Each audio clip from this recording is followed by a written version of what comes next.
Welcome to Better with Art. I'm Melinda, and I'm here to encourage you to reclaim your creativity and establish a healthy habit of creative self-care with one small art prompt per week that can be done in an art journal or on paper if you don't have one.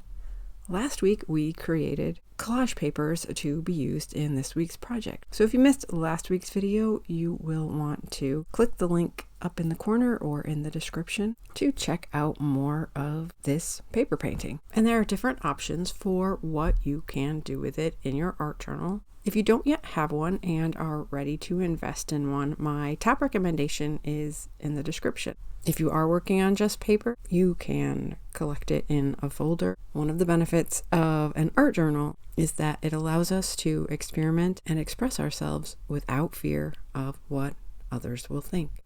Option number one for this week is from last year's video, our Patchwork Lives. I created papers differently for that one than you saw last week in the beginning of this video, focusing more on small patterns. If you'd like more details about this one and the therapeutic aspect behind it, there's a link in the corner and in the description.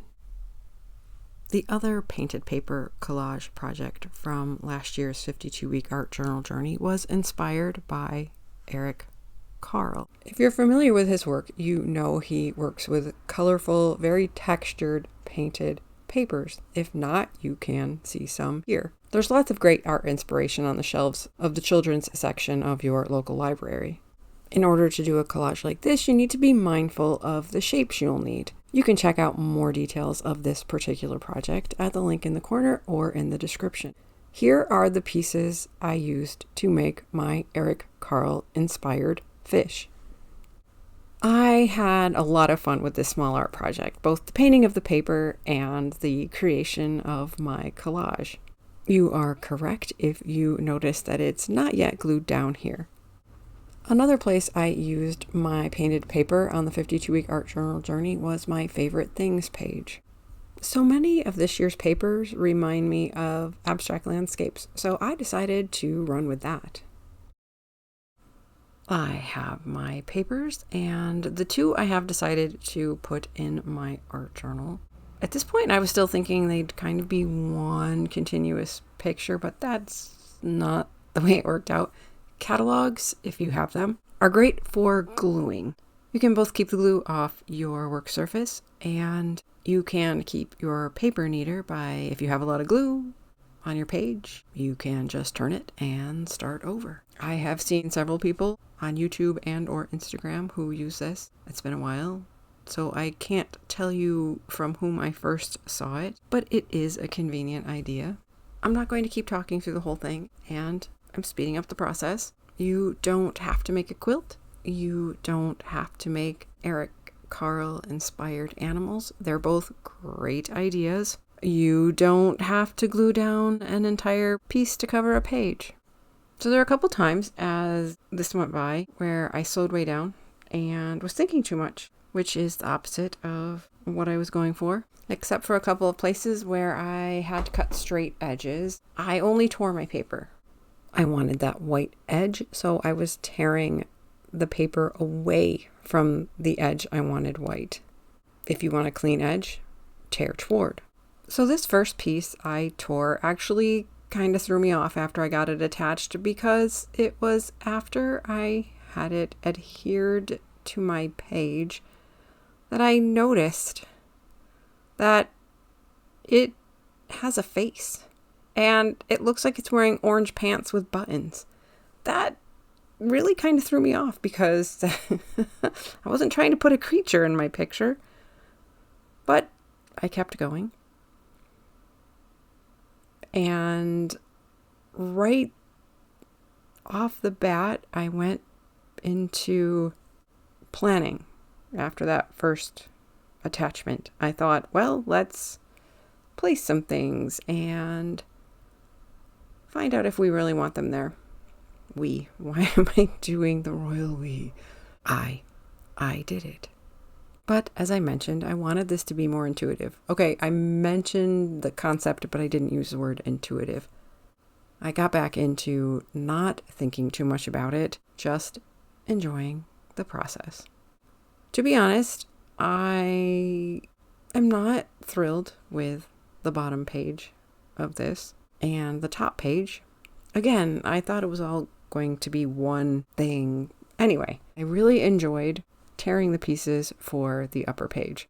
Do some collage that works for you. If you have painted paper and you just think some of them are really cool, that's great. Put them in your art journal. If you want to make them into fun animals and objects like Carle, do that. If you want to make a quilt, there's another option for the quilting thing, and if I'd had more time, I probably would have done another page of a crazy quilt. You can cut the nice squares. You can use paper made with things that represent you or that you really enjoy and do it like you saw earlier in this video. Or just have fun. Cover your paper with color. I guess we could call this week's Better with Art kind of a free-for-all. Don't worry about what others think. Do what looks and feels good to you. And I can even say that a little differently. Maybe right now you don't even have to think about how you think it looks. Just focus on how it makes you feel. Have fun. Make art. Turn on some music. Again, whatever works for you. Last week's paper painting was so incredibly therapeutic for me. It was a great reset.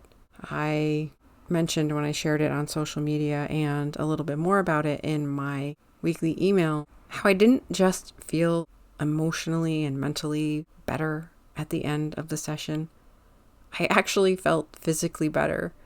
I didn't realize how much tension I was carrying and how much that was making the discomfort in my joints worse. I felt so much better physically in every inch of my body. It was incredible. I didn't realize it at first until I went to pick up a big clump of weeds I had pulled out of the ground, and I had that grinding twinge in my shoulder that I wasn't feeling any discomfort in any of my joints. So yeah, again, I say, take time to make art.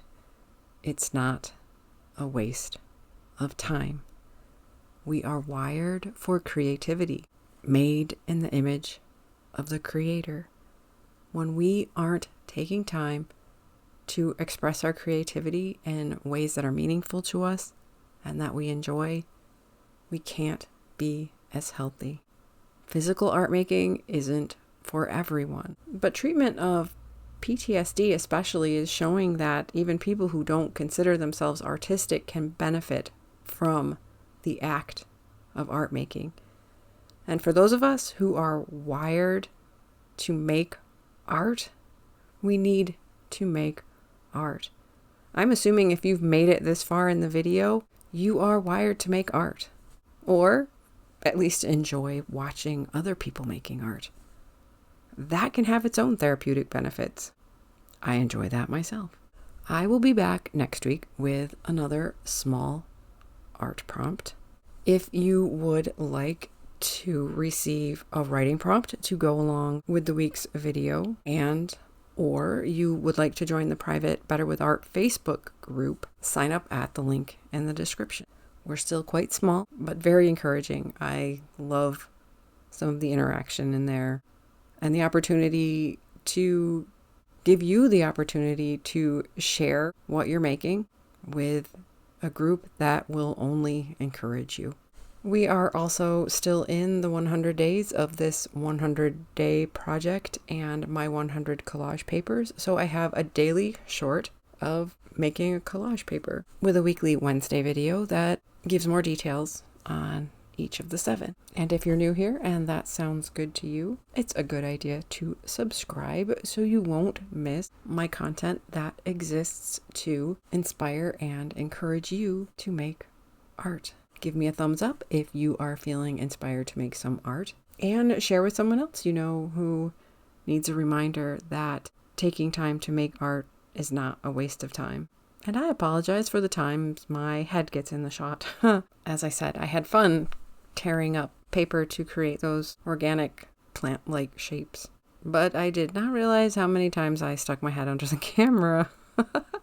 My messy hair or no, I hope you enjoy this week's video. And I assume, again, if you've made it this far, you are enjoying it. I enjoyed making it for you.